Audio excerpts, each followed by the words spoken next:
ឆ្ងល់អត់បងប្អូនមិនបានជា Suzuki ជាប់ឈ្មោះជាក្រុមហ៊ុននាំចូលរថយន្តច្រើនជាងគេចូលទីផ្សារប្រទេសជប៉ុនដោយអ្វីដែលបងប្អូនបានដឹងហើយថាប្រទេសជប៉ុនជាទីផ្សារធំមួយក្នុងវិស័យយានយន្តហើយរថយន្តថ្មីភាគច្រើនដែលលក់នៅទីនោះគឺត្រូវបានផលិតនៅក្នុងស្រុកប៉ុន្តែយ៉ាងណាមិញប្រទេសនេះក៏បាននាំចូលរថយន្តរាប់ពាន់គ្រឿងជារៀងរាល់ឆ្នាំផងដែរអាចថាជារឿងភ្ញាក់ផ្អើលមួយប្រហែលជាធ្វើឲ្យបងប្អូនរៀងស្រឡាំងកាំងបន្តិចដោយការពីខែមេសាតាមបទទៅម៉ាកយីហោរបស់ប្រទេសជប៉ុន Suzuki ទៅវិញទេដែលជាក្រុមហ៊ុននាំចូលរថយន្តច្រើនជាងគេចូលមកកាន់ទីផ្សារប្រទេសជប៉ុនបងប្អូនច្បាស់ជាឆ្ងល់ហេតុអ្វី Suzuki ចាំបាច់នាំរថយន្តចូលមិនដំឡើងនៅជប៉ុនតែម្ដងទៅកុំឲ្យខាត់ពន្ធនាំចូលប៉ុន្តែអ្វីៗផ្ទុយពីការគិតរបស់បងប្អូនដោយសារប្រទេសជប៉ុនបានរក្សាគោលនយោបាយគ្មានពន្ធលើរថយន្តនាំចូលតាំងពីឆ្នាំ1978មកម្លេះនេះហើយជាមូលហេតុមួយដែលធ្វើឲ្យ Suzuki ដំឡើងរោងចក្រនៅក្រៅស្រុកហើយនាំរថយន្តរបស់ខ្លួនចូលមកកាន់ទីផ្សារប្រទេសជប៉ុនវិញម្ដងយើងតាមរបាយការណ៍នាំរថយន្តចូលកាលពីខែមេសាបានបង្ហាញថាក្រុមហ៊ុន Suzuki បាននាំរថយន្តចំនួន3990គ្រឿងមកកាន់ទីផ្សារប្រទេសជប៉ុនខណៈក្រុមហ៊ុន Mercedes-Benz បាននាំរថយន្តចូលចំនួន3202គ្រឿងនិង BMW បាននាំរថយន្តចូលចំនួន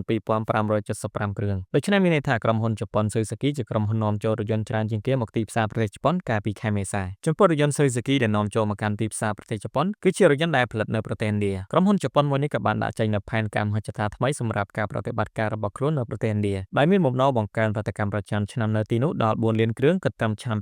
2031ដើម្បីសម្រេចបាននូវផែនការនេះក្រុមហ៊ុនគ្រោងនឹងវិនិយោគទឹកប្រាក់8.3ពាន់លានដុល្លារនៅក្នុងរោងចក្ររបស់ខ្លួននៅប្រទេសឥណ្ឌាជាមួយនឹងការពង្រីកសមត្ថភាពនេះ Suzuki សង្ឃឹមថានឹងចាប់យកប្រទេសឥណ្ឌាជាមជ្ឈមណ្ឌលដ៏សំខាន់សម្រាប់ការផលិតរថយន្តដាក់លក់នៅលើទីផ្សារសកលរួមទាំងប្រទេសជប៉ុនអឺរ៉ុបនិងអាហ្វ្រិកយ៉ាងណាមិញចំពោះ Suzuki មិនមែនជាក្រុមហ៊ុនផលិតរថយន្តជប៉ុនតែមួយគត់ដែលនាំចូលរថយន្តមកកាន់ទីផ្សារក្នុងស្រុករបស់ខ្លួននោះទេគិតចាប់តាំងពីខែមករាដល់ខែមេសាក្រុមហ៊ុនជប៉ុន Honda បាននាំចូលរថយន្តចំនួន16720គ្រឿងចូលមកកាន់ទីផ្សារប្រទេសជប៉ុនក្នុងចំណោមរថយន្តទាំងនោះភាគច្រើនគឺរថយន្ត SUV ខ្នាតតូច Model WRV ដែល Honda ផលិតនៅប្រទេសឥណ្ឌា